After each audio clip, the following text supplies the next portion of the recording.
ব্যস্ত জীবনের ফাঁকে অবসর নিতে অনেকেই বেরিয়ে পড়েন নিজস্ব গণ্ডির বাইরে, কাছে বা দূরে, বিদেশ কিংবা স্বদেশেই। সাগর, পাহাড় আর বনাঞ্চল ঘিরেই পর্যটনের মূল আকর্ষণ। আর এই তিন ধরনের প্রাকৃতিক সৌন্দর্য উপভোগের সুযোগ বিশ্বের খুব কম দেশেই রয়েছে। তবে পর্যটক আকৃষ্ট করার এই তিন উপকরণই রয়েছে বাংলাদেশে। মহামারী করোনা পৃথিবীর গতিপথকে এলোমেলো করে দেওয়ার আগের দশকে, অর্থাৎ ২০০৯ থেকে ২০১৮ সালে বিশ্বজুড়ে পর্যটকের সংখ্যা বেড়েছিল ৭৫%। অর্থনীতিকে জাগিয়ে তোলার হাতিয়ারও হয়ে দাঁড়িয়েছিল পর্যটন। আমরা সাধারণ মানুষকে বোঝাতে সক্ষম হই নাই যে পর্যটন তার অর্থনৈতিক সমৃদ্ধির একটা গুরুত্বপূর্ণ উপাদান। যদি আমরা সেটা পারতাম তাহলে কিন্তু সাধারণ মানুষও এগিয়ে আসতো পর্যটনের জন্য। আমাদের বিদেশি পর্যটক কিন্তু শুধুমাত্র আমাদের যে এসে বড় বড় হোটেলে থাকতে চায় তা কিন্তু না, তারা আমাদের কমিউনিটির সাথেও থাকতে চায়। তো আমরা সেই জন্য কমিউনিটি বেসড ট্যুরিজমটাকে ডেভেলপ করার জন্য কাজ করছি। বিশ্ব পর্যটন সংস্থার তথ্য মতে বিশ্বে বর্তমানে পর্যটকের সংখ্যা ১৪০ কোটি ছাড়িয়ে গেছে, যা ২০২৫ সালে গিয়ে দাঁড়াবে ২০০ কোটিতে। বিভিন্ন গবেষণায় উঠে এসেছে বিপুল এ পর্যটকের বেশিরভাগই ভ্রমণের জন্য বেছে নিবে এশিয়ার দেশগুলোকে। এক্ষেত্রে বাংলাদেশের রয়েছে প্রচুর সম্ভাবনা।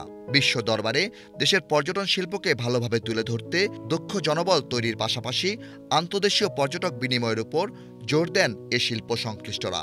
আমাদের সবচাইতে যেটা বড় প্রবলেম সেটা হলো আমরা সেই লেভেলের প্রমোশন মার্কেটিংটা করতে পারছি না।